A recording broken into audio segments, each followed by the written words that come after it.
Hola a todos, mi nombre es Laura Barragán, otorrinolaringóloga de la Universidad de Sao Paulo. Bienvenidos a esta sección de tutorías medicina interna. Recuerden que si desean apoyarnos pueden suscribirse y dejar un like. Si tienen dudas, la pueden escribir en los comentarios y cuanto antes la resolveremos. No siendo más, comencemos. Hola a todos, hoy vamos a hablar del diagnóstico y el tratamiento de la faringoamigdalitis aguda bacteriana. Mi nombre es Laura Barragán, otorrinolaringóloga. Comencemos. Comencemos con la definición de faringoamigdalitis o faringoamigdalitis aguda, que se define como un proceso inflamatorio de la orofaringe y o nasofaringe causado por agentes infecciosos. En su mayoría, estos agentes infecciosos van a ser agentes virales y en un menor porcentaje agentes bacterianos, entre los cuales se destacan el adenovirus por ser el agente causal más frecuente y el virus del Epstein-Barr, que a pesar de tener una baja incidencia del 1 al 2%, puede tener complicaciones tan severas como la ruptura esplénica. Aproximadamente 5 a 15% de los adultos y 20 a 30% de los pacientes pediátricos van a cursar con un cuadro clínico de odinofagia y disfagia, y estos van a tener como agente etiológico el estreptococo betamóltico del grupo A. Es importante destacar que la presentación de la faringoamigdalitis aguda es más frecuente en épocas de lluvia y bajas temperaturas. Es más frecuente o se encuentra un pico entre los 30 a los 40 años y la mayor incidencia está entre los 3 a los 24 años, con un cuadro principalmente caracterizado por odinofagia, disfagia, hiporexia, fiebre, malestar general, edema, eritema y placas en las amígdalas palatinas. Es importante determinar el diagnóstico exacto de la faringoamigdalitis porque eso va a determinar una buena prescripción antibiótica, principalmente para estos tres puntos que mencionamos aquí abajo, que es primero la prevención de complicaciones no supurativas como la fiebre reumática aguda y supurativas como los abscesos periamigdalianos, la linfadenitis aguda, la linfadenitis cervical y la mastoiditis. Segundo, una mejora clínica y tercero, una disminución rápida del potencial de contagio. Entonces, comencemos con las recomendaciones de diagnóstico. La primera pregunta a plantear sería ¿cómo se debe establecer el diagnóstico de la faringoamigdalitis por estreptococo betamóltico del grupo A? Entonces, tenemos tres aspectos importantes. El primero de ellos son las escalas clínicas.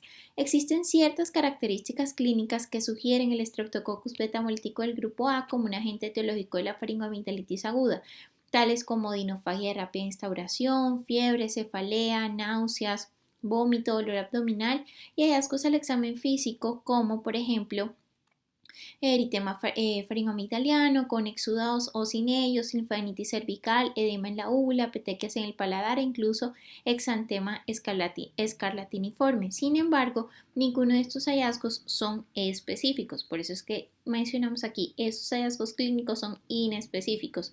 En esa tentativa se han intentado crear escalas para determinar o aumentar esa sensibilidad en el diagnóstico. Sin embargo, estas escalas hay un amplio número de ellas. La más utilizada es la escala de Centor de 1981. Ella tiene unas ventajas y unas desventajas. Las ventajas es que es de fácil aplicación clínica, que se pueden identificar pacientes con alto riesgo de infección por estreptococo, pero las desventajas es que tiene pobre rendimiento clínico y correlación principalmente en la población pediátrica. Aquí vemos en la foto los criterios de Centor modificados con la probabilidad. Entonces, ¿cómo debemos interpretar esta escala? Entonces, tenemos que ella utiliza 4 criterios: la fiebre, los exudados faringoamigdalinos, linfadenopatía cervical dolorosa y ausencia de tos. También tiene en cuenta la edad. Entonces, si la edad es de 13 a 14 años, si es de 14 a 44 años o si es mayor de 44 años. Se suma un punto por cada criterio y el puntaje total es de 0 a 4, con una modificación publicada en el 2004, incluyendo la edad como criterio. Entonces se suma un punto si se encuentra entre los 3 a los 14 años y se resta un punto si es mayor de 44 años. Es importante determinar esto porque el rendimiento de la escala es bajo. Principalmente en la población pediátrica. Sin embargo, ¿qué podemos determinar? Que podemos identificar pacientes con probabilidad de de infección por estreptococo del beta hemolítico del grupo A y que cuando el puntaje es bajo, es decir, es de 0 a 1, se puede descartar la presencia de la bacteria. El segundo aspecto importante es el diagnóstico diferencial. Entonces ya planteamos inicialmente que la etiología es viral hasta en un 70% de los niños y 90% de los adultos. Que dentro de las etiologías bacterianas, la más frecuente es el estreptococo beta hemolítico del grupo A. Se han identificado unas diferencias clínicas entre faringoamigdalitis viral y bacteriana. Entonces, por ejemplo, se determina que la edad es uno de los diferenciales, que entre más pequeño sea el niño o en adultos mayores de 44 o 45 años, entonces es más probable que sea viral. Otra cosa importante es la presentación clínica. Cuando es una instauración gradual es más probable que sea viral. Cuando es una instauración súbita, un paciente muy sintomático apunta más a que sean etiologías bacterianas. Cuando son muy sintomáticos como fiebre alta y odinofagia severa, también habla más de etiologías bacterianas. Y cuando es un cuadro clínico más florido, es decir, una inflamación severa con exudados, eso también nos habla de una etiología bacteriana. Es importante determinar algo y es que se describen algunas características clínicas de cada una de las etiologías o de los agentes etiológicos. Entonces, por ejemplo, en esta tabla vamos a empezar hablando de en los cuadros virales. Tenemos los diferentes agentes etiológicos listados aquí a mano izquierda y cuáles son las características de cada uno de ellos. Dentro de estos me voy a detener para explicar principalmente este que es el Epstein-Barr, ¿cierto? Que se debe recargar la importancia de la mononucleosis infecciosa o la enfermedad del beso, cuyo agente etiológico principal es el Epstein-Barr. Algunas manifestaciones clínicas pueden ser indiferentes al estreptococo beta hemolítico, pero es importante destacar que usualmente estos pacientes presentan bastante adenomegalias, principalmente en la región cervical. Algunos de estos pueden presentar esplenomegalia y hepatomegalia y aparición o empeoramiento brusco de la obstrucción de vía aérea superior. Cuando tenemos el diagnóstico o la sospecha de diagnóstico de mononucleosis infecciosa, en el cuadro hemático vamos a encontrar un aumento del conteo de linfocitos y o monocitos, y tenemos un test específicamente para esta patología que se llama el monotest. Es muy confiable, excepto en los niños menores de 6 años. Y hay también una inmunoglobulina tipo IgM específica para Epstein-Barr. Es importante determinar esto porque el tratamiento en estos pacientes es completamente diferente. El tratamiento es con corticoides y no es con antibióticos. Continuemos entonces con las bacterias. En cuanto al grupo de las bacterias, tenemos al estreptococo beta hemolítico del grupo A, que es lo que nos concierne el día de hoy, que él produce faringoamigdalitis, pero también puede producir otras manifestaciones clínicas como fiebre escarlatina, erupción maculopapulosa, especialmente en los pliegues, y una lengua en frambuesa. Tenemos otros estreptococos, también otro grupo bacteriano. Hay una complicación muy temida que es causada por el Fusobacterium necrophorum, que es el síndrome de Lemierre. El síndrome de Lemierre es ese paciente que abre el cuadro clínico con una faringoamigdalitis, usualmente es bastante sintomático y hace una complicación que es una tromboflebitis séptica de la vena yugular interna. Y por último, también podemos encontrar como cuadros de faringoamigdalitis Candida albicans, que es un hongo, principalmente en pacientes que tienen un contexto de inmunosupresión con múltiples tratamientos antibióticos o corticoides inhalados o quimioterapias.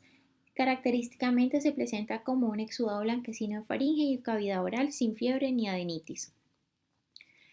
Y el tercer punto que tenemos para diagnosticar, entonces recordemos, escalas clínicas. Segundo, diagnósticos diferenciales.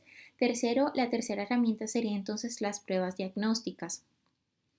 Para las pruebas diagnósticas entonces tenemos el patrón oro, que es el cultivo para estreptococo beta hemolítico del grupo A, que es un cultivo hecho en agar sangre, que idealmente se toma la muestra de ambas superficies de las amígdalas y de la pared faríngea posterior con una sensibilidad del 90 al 95% y un resultado en aproximadamente 24 horas posterior a la toma de la muestra.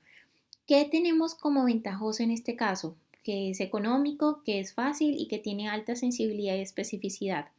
Las desventajas es el tiempo de incubación y eso retrasa el inicio del antibiótico. Y lo segundo es que no hay diferencia entre el estado de portador y el de enfermedad. Continuando entonces con la prueba rápida, que es otra alternativa, otra herramienta que tenemos, es la prueba rápida para estreptococo. Las ventajas es que tiene una especificidad cercana al 100%, es rápida, reduce la intención de una nueva consulta, aumenta también la satisfacción del paciente, disminuye la prescripción indiscriminada de antibióticos, pero la desventaja es el costo y la sensibilidad principalmente, porque a pesar de ser una prueba costosa, la sensibilidad es del 80-90% y tampoco permite diferenciar a los portadores de los infectados agudos. Y por último tenemos otras pruebas disponibles que son las antiestreptolicinas y anti-DNAB, pero tiene su utilidad para determinar secuelas no supurativas de las infecciones por estreptococo betamolítico del grupo A, como la fiebre reumática y la glomerulonefritis aguda. No tiene utilidad en el proceso agudo por dos motivos.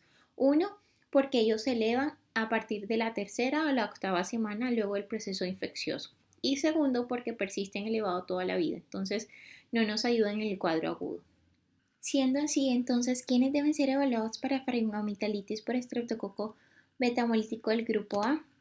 Entonces, las pruebas para estreptococo usualmente no se recomiendan cuando la clínica y la epidemiología sugieren etiología viral. Entonces, aquel paciente que se presenta con tos, rinorrea, disfonía, coriza y úlceras en cavidad oral, es poco probable que ese paciente esté cursando con una patología bacteriana. Entonces, en ese caso no haría una prueba ni rápida ni cultivo. No lo haría en menores de 3 años porque la toma de la muestra es supremamente difícil en esos niños. Entonces, también es bastante difícil y aparte hay un aspecto muy importante y es que en esa población recordemos que hasta 70% de los agentes van a ser virales.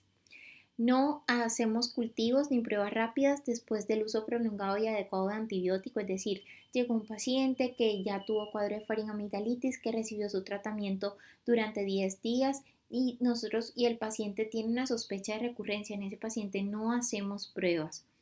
No hacemos pruebas en pacientes asintomáticos en contacto con estreptococo betamolítico del grupo A. ¿Cuáles son las recomendaciones del tratamiento antimicrobiano para los pacientes con diagnóstico de faringoamigdalitis por estreptococo betamolítico del grupo A?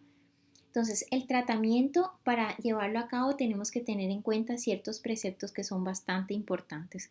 El primero es que es una enfermedad autolimitada, va a durar en torno de 3 a 4 días, que el tratamiento puede posponerse hasta 9 días sin ningún inconveniente y de igual manera vamos a continuar previendo las secuelas no supurativas como la fiebre reumática. El antibiótico no tiene ningún efecto en la prevención de la glomerulonefritis y el antibiótico permite acortar la duración de los síntomas cuando tiene una indicación. Entonces, una vez ya estudiamos el paciente, definimos la clínica del paciente y escogimos el antibiótico, entonces recordar que la penicilina es el medicamento de elección, continúa siendo eficaz y segura, tiene un espectro limitado, tiene bajo costo, no se ha documentado una resistencia específicamente el estreptococo betamolítico del grupo A para penicilina y la duración de este antibiótico debe ser durante 10 días cuando es el tratamiento vía oral, que es la amoxicilina. Recordemos que la penicilina benzatínica intramuscular es una dosis única y es para aquellas poblaciones que ya sea el niño no tiene buena adherencia al tratamiento, el paciente no tiene buen acceso a la salud, pero si es un paciente que está tolerando vía oral, podemos administrar amoxicilina sin ningún inconveniente. En caso de que el paciente presente alergia no tipo 1, anafiláctica o inmediata, el tratamiento de elección sería la cefalexina o cefadroxila durante 10 días nuevamente y en caso tal de que optemos por un macrólido, idealmente sería cualquiera excepto la acitromicina porque también presenta bastante resistencia antibiótica. Entonces, en esta tabla, para finalizar, tenemos la penicilina B oral, la dosis para niños, adolescentes, las ventajas de cada uno de los antibióticos, ¿cierto? Y las desventajas.